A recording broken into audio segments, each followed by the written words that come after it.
Over 2 decades of sports radio dominance in Utah. My favorite. This is DJ and PK on 97.5, the KSL Sports Zone.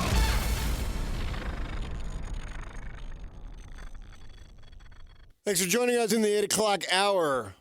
Joining us now is the radio play-by-play voice of the Utah Mammoth, Mike Folta. Mike, I am still coming down from that game 4. In fact, I'm hydrating myself because I think I was dehydrated. Right now, as you tell us how you're doing, I'm going to take a swig of my Propel. Well, I need some coffee, some Red Bull. Didn't even go to sleep, PK. Just pulled an all-nighter. Wasn't sure how many overtimes we were going to have. So just kept the candle burning. Thought, why not? Let's just keep it rolling into Game 5. What a scene at the Delta Center last night. No, it didn't go in Utah's favor, but it was an unbelievable game for a sports fan, a hockey fan. The Mammoth erase a 3-0 deficit. They come all the way back. They have a lead. We go to overtime. There's a goal called back. There's new life in overtime, and then Vegas does score to win it. And just quite honestly, PK, some emotions I'm not sure I've felt before working in this industry in that Game 4, and certainly with Utah, with how close things were and the intensity that we reached. But it was a heck of an evening. Mammoth Nation was unbelievable, powering Utah in that comeback, and now it's a best-of-3 series heading to Vegas for Game 5.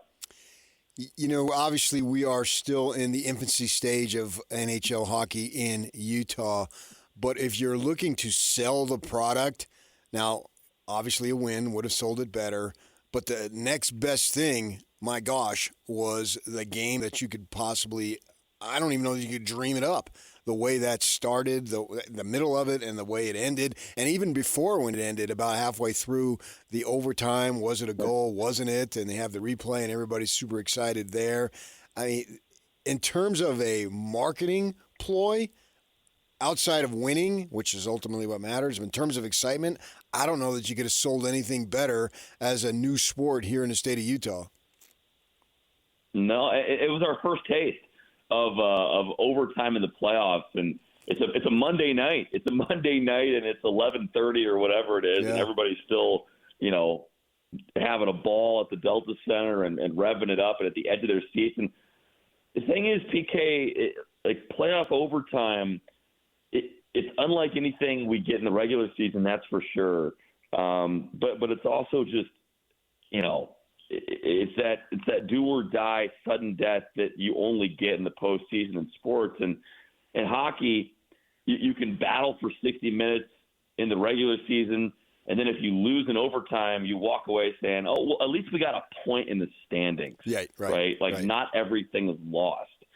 Whereas in the playoffs, we played 79 minutes, had guts and glory from the Utah Mammoth left and right, and the team comes away with absolutely nothing.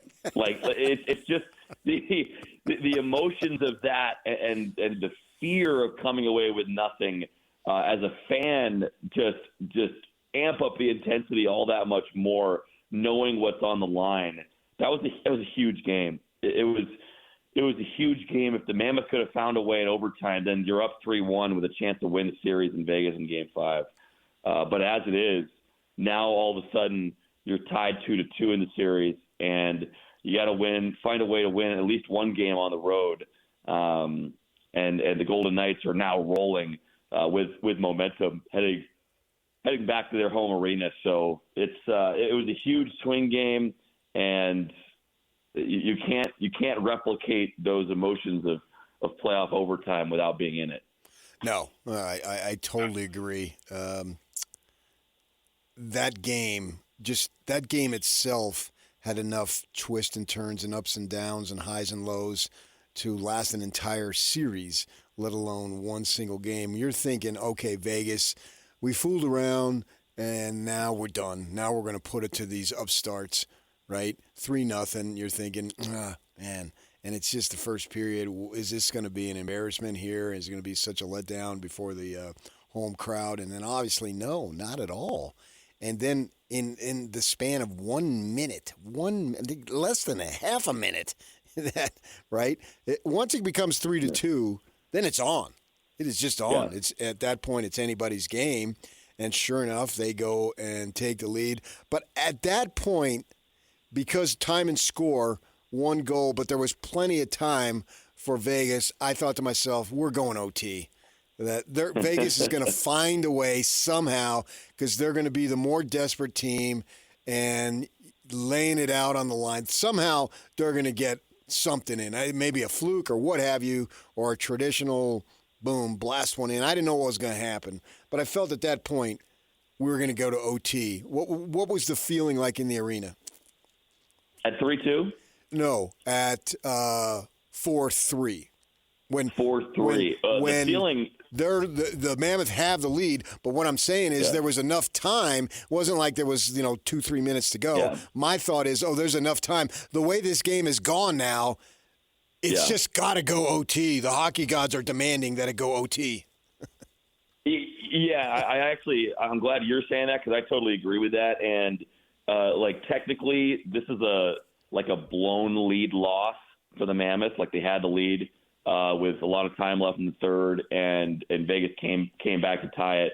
But as you said, I actually texted my buddy who was listening back in the Midwest. He was like, "Let's go! We're in the lead. We're going to win this." And I'm like, "This game is not ending at 4-3. There's no way." Right. So it's not. That's what I felt. It was not your typical blown lead. Like there was just so much time left. Right. And you're not gonna make the Golden Knights flinch. Okay. Like they've been down in series before. They were down 2-1 in their first round series last year and came back to win that series in Minnesota in 6 games. They won 3 in a row to advance to the next round. So they think they can do that again this year.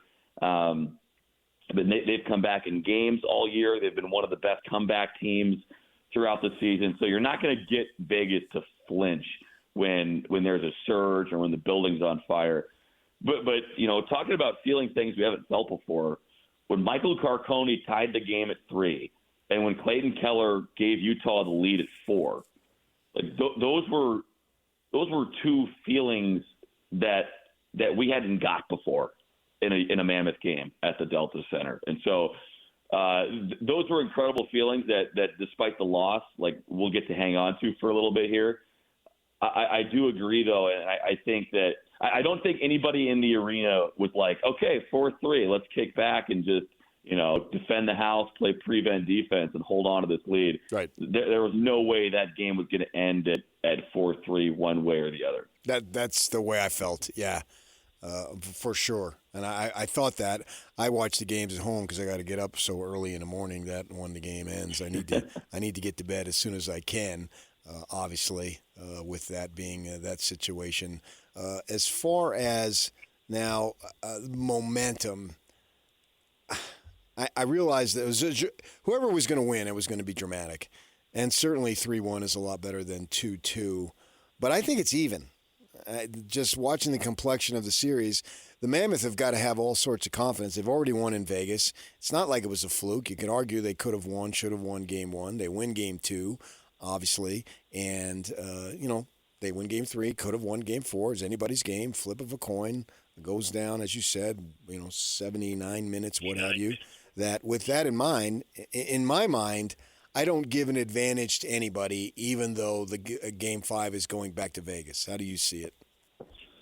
I think it's kind of a choose your own narrative type of series because for Vegas, they're sitting over there saying, we've carried the play the last 2 games, and we think we deserve to win Game 3, but the Mammoth won. We came out and we carried the play in Game 4, and we got rewarded with a victory. Now we're headed home, and we've done it before. We've come back in series a whole bunch. We're going to do it again. We're headed back to home ice. Like we got them right where we want them right now. That's what Vegas is saying because. The series is tied 2-2, but I don't think you can look at all 4 games and say that the Golden Knights have not controlled play for a majority of the series. I think Utah was the better team in Game 2.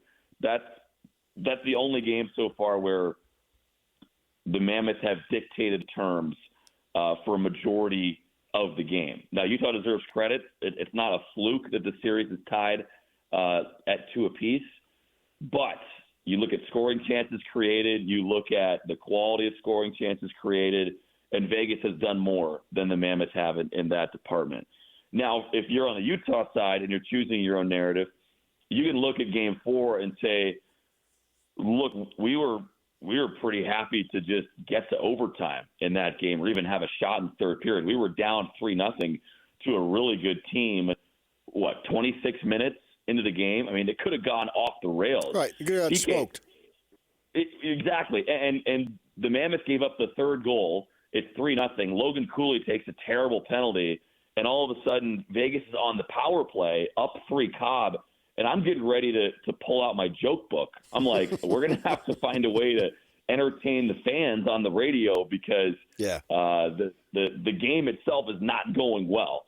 And what do you know? Utah gets a PK and they fight their way back into it. So I think the Mammoths taught us something last night that they are not afraid.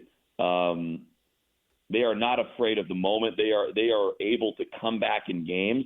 And even if Vegas goes up by a goal or even 2 goals in the next game, the next couple games, this team is capable of coming back. And that's a huge piece of belief to have and a huge piece of confidence to have for the Mammoths. Now, if they go down 3-0 in game 5, am I gonna be feeling confident? No, I got you. It's pretty hard to erase those deficits twice in one series, but you've shown that you can do it, and I think it's a huge piece of belief to carry forward throughout the rest of the series. Mike Folta, you hear him on the call for all the Mammoth games right here on our network. See, I can argue that, and I agree with the game 3. They were fortunate to win. Statistically, it doesn't work that way. It's like outgaining somebody in football by 300 yards and still losing. And normally there's certain stats that if you just look at a box score, you can sort of figure out who won without looking at the score. And this might have been the exception with the shot attempts and all that. But can I argue, okay, except for stretches, maybe game 2, put that aside. But other than that, the stretches of good play have just been that. They've been stretches. If this team finds a way to put together a complete game, they're fine. And it's also a stylistic thing, too. Like, I mean, if you want to put it in football terms, you're playing against a team in Vegas that likes to control the clock. They like to run the ball. They like to have the puck on their stick. And stylistically, I'm not sure how realistic it is to think that Utah is going to outshoot Vegas in every game or outpossess Vegas in every game because that's what the Golden Knights do. They hang on to pucks.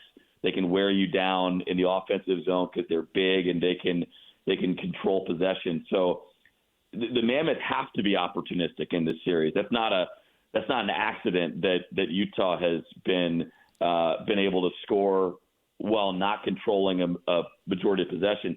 Last night, I think the Golden Knights had the puck in the offensive zone like 9 more minutes than Utah did. Yeah. That's a pretty severe difference. The Mammoths need to quell that a little bit. They need to not allow Vegas to control the puck quite as much. So look for that in Game 5. And I think Utah did a lot of good things in Game 5. It's not like they were dominating every single shift, right? Right. And that's the thing we have to remember.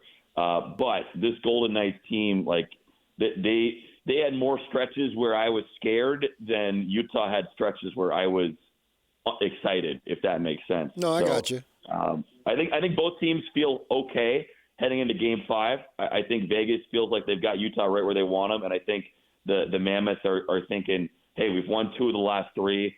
We've scored 4 goals each of the last 2 games, and that's maybe an X factor in this is Carter Hart, the goaltender for Vegas. He was really good in the first couple games, but now the Mammoths are starting to get a few past him.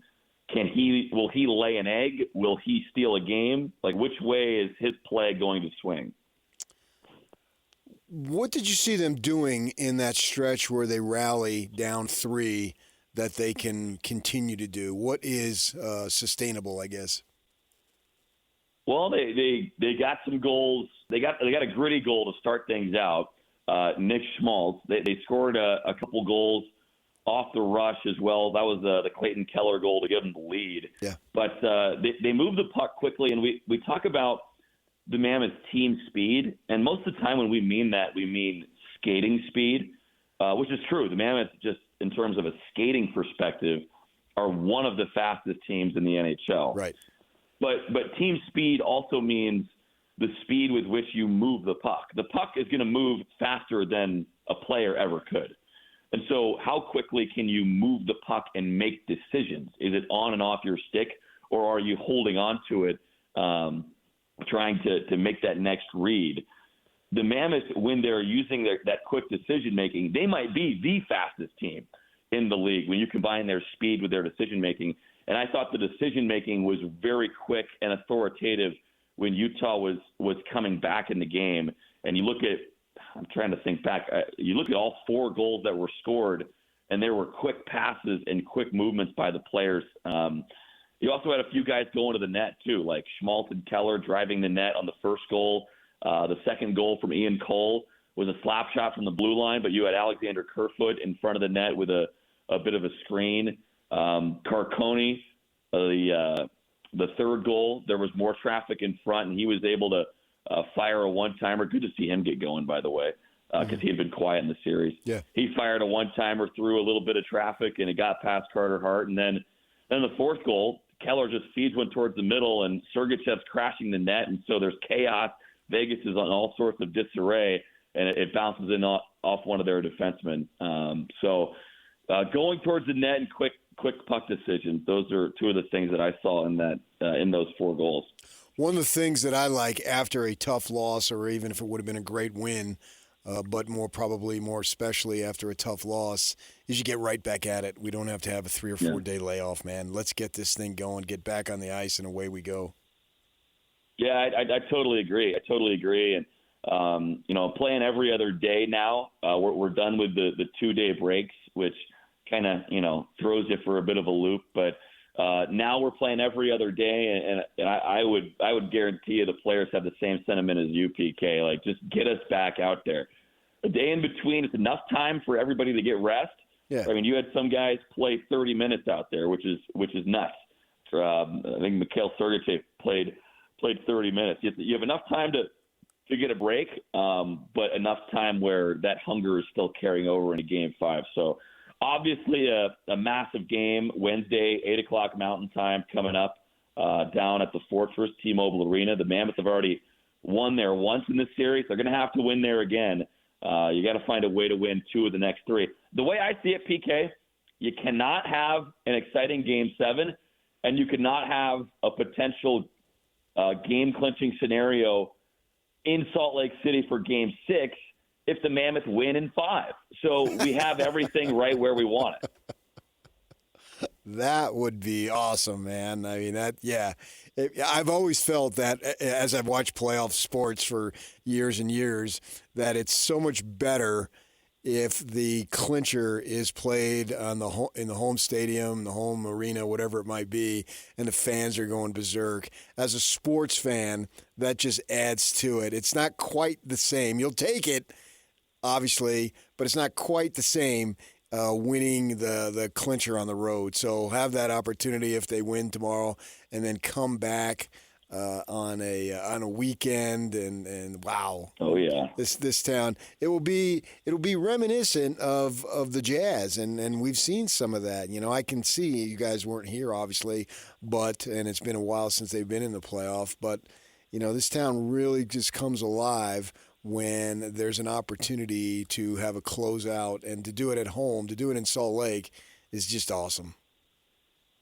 Well, somebody call Phil Jackson and tell him to break out the earplugs, because Friday night, Game 6 is going to be absolutely insane. And I'll end with this, PK. I think the pressure is on Vegas in Game 5. I think you can make that argument, yeah. Yeah, I mean, they're feeling good about their game, and they have every right to. But they want to win this one to give themselves a chance heading back in Game 6. If they lose Game 5, then all of a sudden the Mammoths are going to be able to use that home ice advantage at the Delta Center to try and clinch. So, right, I think they would need a mulligan. What's that? They would need a mulligan. They would need that back pocket. Coming back here down 3-2. No, coming here up 3-2. That's a whole nother story because then you got a mulligan to play with. You want to close it out, but you still have got a mulligan in your back pocket if you need it. But being down 3-2 at that point, we're looking for momentum shifts. That would be the biggest of the series if the Mammoth find a way to be coming home up 3-2. That's like me at Old Mill, a mulligan in my back pocket. I like to play a breakfast ball and a mulligan every 9. That's how I like to play. I offer the same to my partner, my playing partners. But that's my style. When you see DJ, ask him, because he and I played that on Friday afternoon. We played 18, and the boy must have got tired. He struggled on the back 9. And he's relatively new to golf, and he's made great strides for sure. So you're saying I have to play with DJ before I can play with PK? Like DJ's the minor leagues. I have to work my way up before I get to the show. Well, I've been playing since I'm 15 years old. He really hasn't. I mean, it's just that. So that makes a big difference. We played from the Whites. I have a friend, and he wanted to play from the Whites, and so I was. I think I was 5 over. Wow, that's a heck of a round. I thought about bringing the clubs to Vegas, but it's a work trip, so we'll be dialed in. Game 5, a lot to mull over while we avoid the clappers on the strip. Well, I hope that we're talking to you next Tuesday about the second round series. We'll see how it goes. If not, we'll put a cap on the season. But I'm going to think positive for now. Long way to go in this one. Yeah. It is dead even. Best of 3 series, and it starts Wednesday, 8 o'clock Mountain, Game 5. Thanks, PK. All right, that's Mike Folta. You can hear him on the call for every game for the Utah Mammoth. A lot of personality. We enjoy his time each week. Coming up next, we're going to get some TV perspective. Sam the Bam Farnsworth is going to join us. Stay with us, 97.5, the KSL Sports Zone. Nobody brings you better coverage of the teams you're passionate about than these guys. Try some more. This is DJ and PK on 97.5, the KSL Sports Zone. Alex, he's on the top of his game.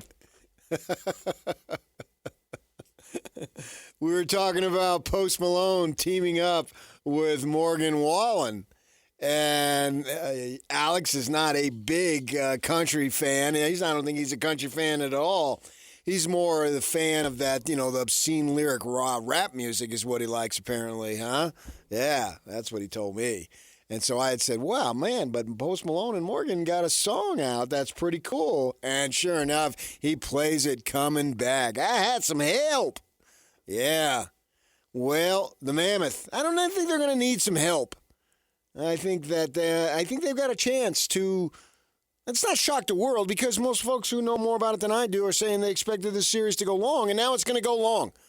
It has to go long. At 2-2, I consider any series that goes 6 games long. Obviously, 7 is the max. But having this opportunity here to have another home game, Game 7, if you're a Mammoth fan, do you take a Game 7 right now? I do. I do, absolutely, man. Because then I think everything is even pressure-wise. You can spin it, I should say, either way. Which one you think. Now, obviously, they've got to get one. And if they can find a way to win Wednesday, tomorrow, and then come back here on a Friday night in Salt Lake City, wow. That's about the best thing that you can hope for as far as that goes. Is it not? Yes, it is.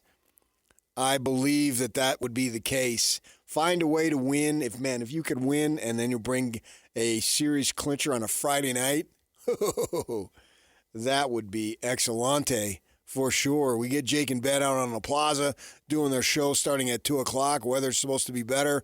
Looks like we've cleared the storms for a little bit now, and away we go. And if you don't, okay, then you have desperation mode and have Game 6 at home with the opportunity to extend it to Game 7. I'd take that. I'd take that right now. Yeah, push it to 7. See what happens. We talk about in basketball or in baseball that, the anything can happen type of thing in a Game 7. Well, if you're going to look for a sport in which anything can happen, why not put hockey at the top of the list? I think you can put it at the top of the list in terms of anything happens. I don't think there's any question about that. So, yeah, I don't think the loss last night hurt emotionally, but I don't think it was devastating to the opportunity to win the series. And I'm trying to be optimistic. I'm talking to Mammoth fans here. I mean, in the end, it doesn't matter to me that much, although professionally, job-wise, I want to see the series continue.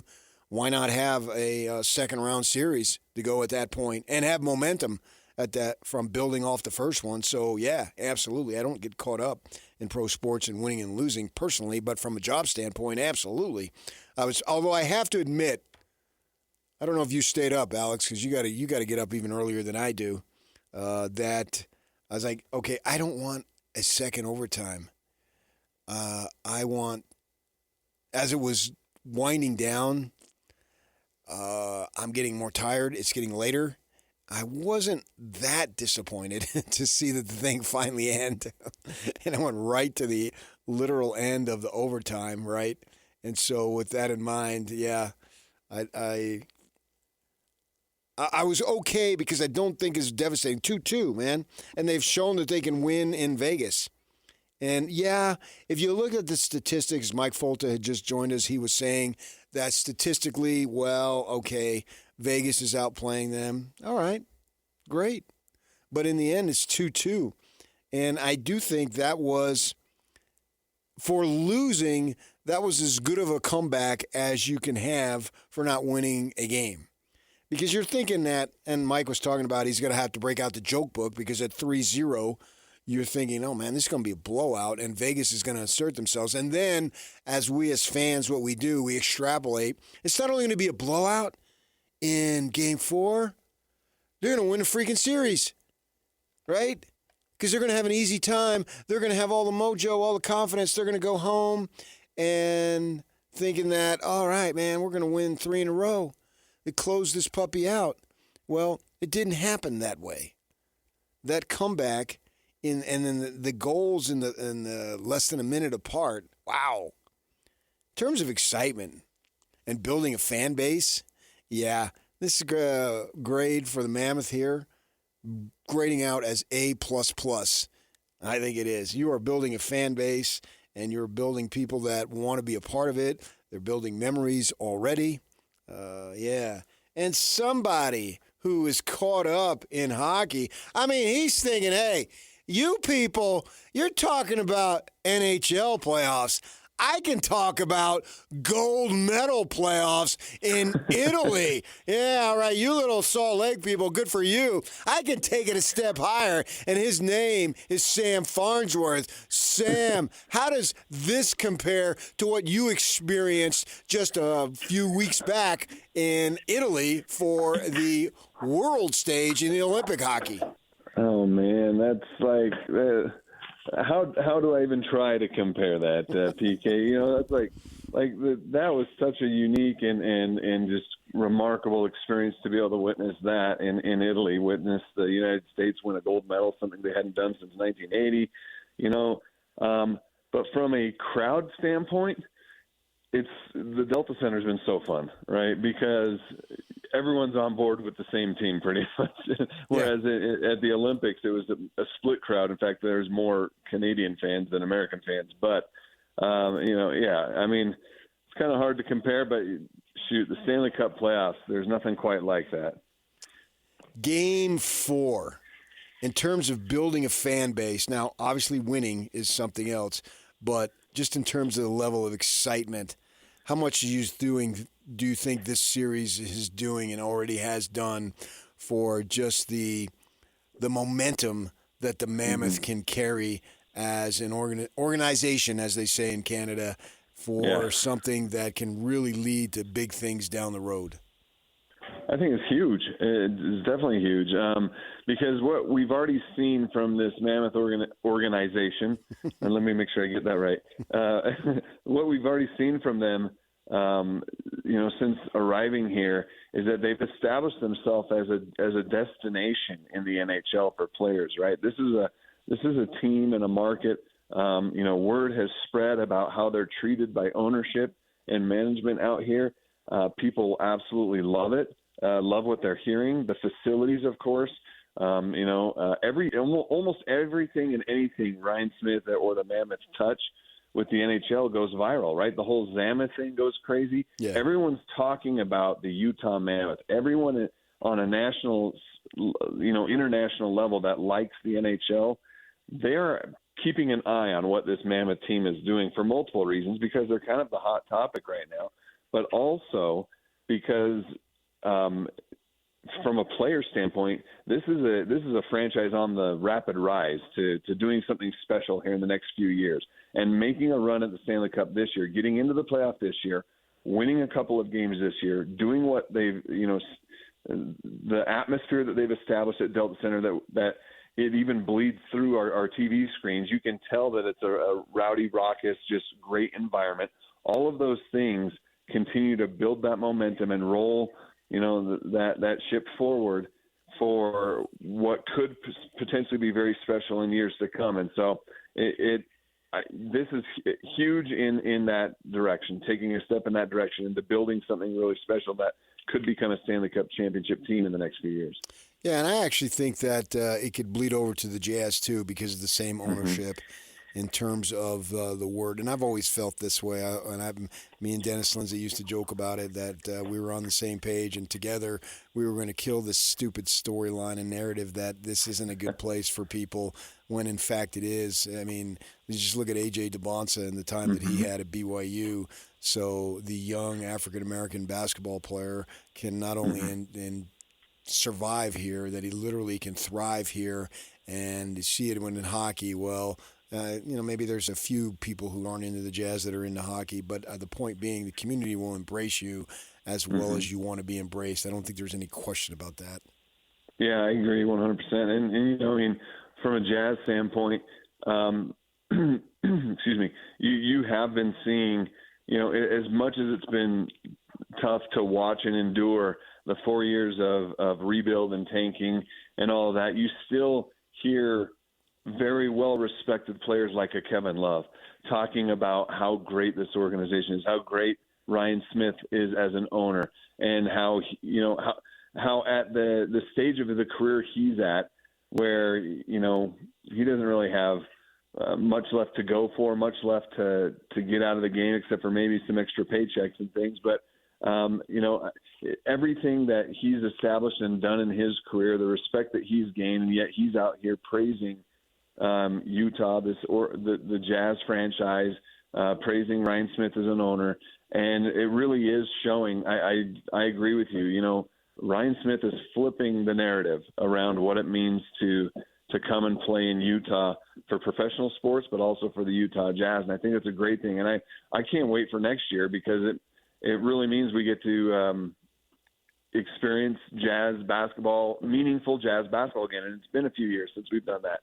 I heard a bit of the show earlier this morning when you were talking to Jake Scott about the atmosphere, and how there's been some people out there who say, oh, there's nothing that's compared to what we're seeing with this Mammoth atmosphere. Well, those are the people that just have forgotten what it's like to experience a Utah Jazz playoff basketball game, because that is still I don't know how to describe the atmosphere of a Jazz playoff game, but it is legitimately one of the best in the NBA and in pro sports. And so the narrative is changing for all of sports in Utah. It is changing, that this is becoming a legitimate and real sports market, a place that can compete for championships and compete for top talent with the money the ownership's willing to spend. And I just can't wait to see where it goes from here, especially with the Jazz. Sam Farnsworth, Channel 5 sportscaster, joining us. What does Channel 5 and KSL have planned for the rest of the playoffs? Well, I'm going to be driving down early tomorrow morning to Vegas, so we'll be down there for Game 5. But we were hoping it would be a closeout game. but still a very pivotal Game 5 where they can swipe that home ice advantage back and bring it home for Game 6 on Friday. So, yeah, but we'll be down there live for our coverage for Game 5 tomorrow in Vegas. And then, of course, Game 6, we know that will happen back in Salt Lake City, so we will get at least one more Stanley Cup playoff game here in Utah. And, of course, we'll go wall-to-wall with our coverage of that as well. So you'll drive down, cover Game 5, and then come back and cover Game 6? That's right, yeah. I'll drive down Wednesday morning, drive back Thursday morning, and be back in the studio Thursday evening. So there we go. Well, it's a busy time. And the good thing about it, I think, speaking from someone who's been in this business and knows the level that you're talking about, you'd rather have that than, oh, my gosh, what the heck are we going to do today? Oh, 100%. You know, like I was talking to a friend of mine just yesterday.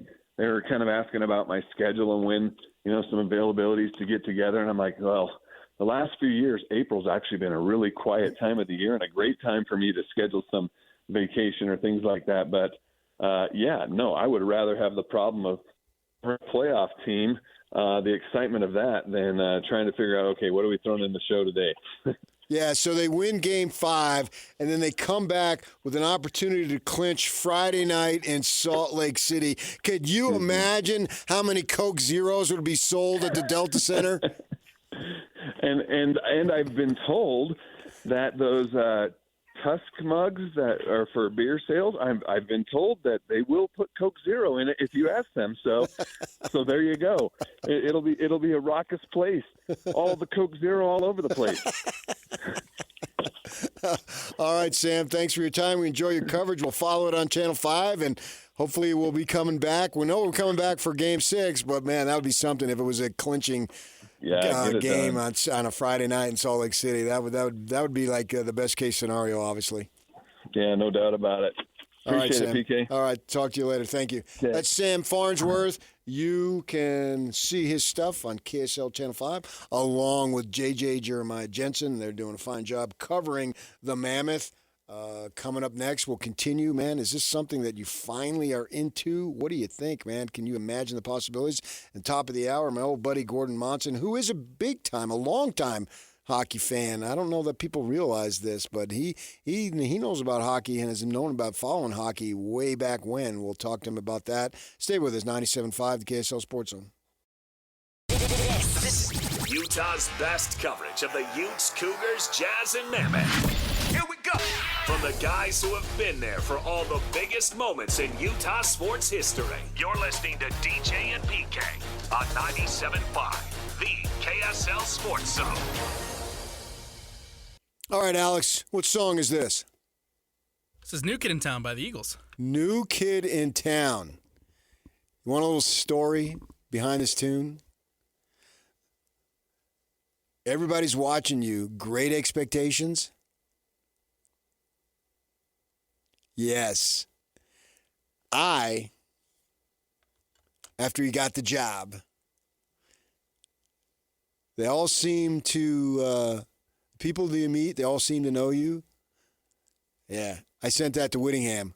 He's a big Eagles fan, as I am. I texted him, okay, buddy, here it is, man. The people you meet, they all seem to know you. Great expectations. Everybody's watching you. Quite literally the new kid in town. Yes, and he is the new kid in town. 66-year-old Kyle Whittingham, the new kid in Ann Arbor. What a funky time it has been in our sports community. Just going back to the day that they put out the press release that he was resigning. It was like December 12th, I want to say. Just from December 12th, from then until now, look at all the stuff that we've had going on. You got that. That was just shocking news, right? The way it played out. As Utah made him an offer he couldn't accept. And so he turns it down, and then boom, he's on his way to Michigan, Ann Arbor, one of the premier football playing institutions in the country for sure. And then after that, what's the next big thing? The Jazz acquiring Jaren Jackson Jr., which signals we are done with the rebuild. We'll have Austin Ainge coming on here in the next few days or so. I've been talking with him. and he wants to come on. We're going to do that. And that is just great move right there, that it's over. They're going to play to win. There's stuff I've been seeing out of Charlotte. They're acting like they're going to acquire Lowry Markkanen. I don't know if you've seen that, but what in the world could Charlotte possibly give the Jazz to acquire Lowry Markkanen, acquire an all-star caliber player? You're going to give us Con Knippel and Brandon Miller maybe? I'm not sure I want LaMelo Ball. Don't really need him with the guards that they have. Would they do that? I don't see that. But that was huge. BYU basketball didn't turn out what they wanted. Go down in the first round. DeBonsa, his love affair with BYU continues. We'll see if he goes first in the draft as he's declared for the draft, along with BYU's Kennard Davis. I think that was maybe an exploratory situation there. I don't think he would be an NBA player. And now we've got the Mammoth hockey, and what a puck game that was. Why do you smile every time I say puck game? Because it's fun. I've never referred to it as a puck game. Well, if it's a ball game, they're not playing with a ball. That is true. That is a phenomenal point. They're playing with a puck. That makes it a pucky game. Yeah, pucks up. Yeah, unbelievable game. Just when you think about that, that was just incredible. That was a phenomenal game. I mean, obviously they came out on the short end of the stick. Literally, the short end of the stick. Is that where the short end of the stick, is that the cliche where it came from hockey? Yeah, well, we'll see about that as they go down to Vegas. Boy, I think we're all going to be watching. I think the television ratings tomorrow night along the Wasatch Front are going to be incredible if you can track that. All right, I got to tell you about Beehive Meals Hero of the Week.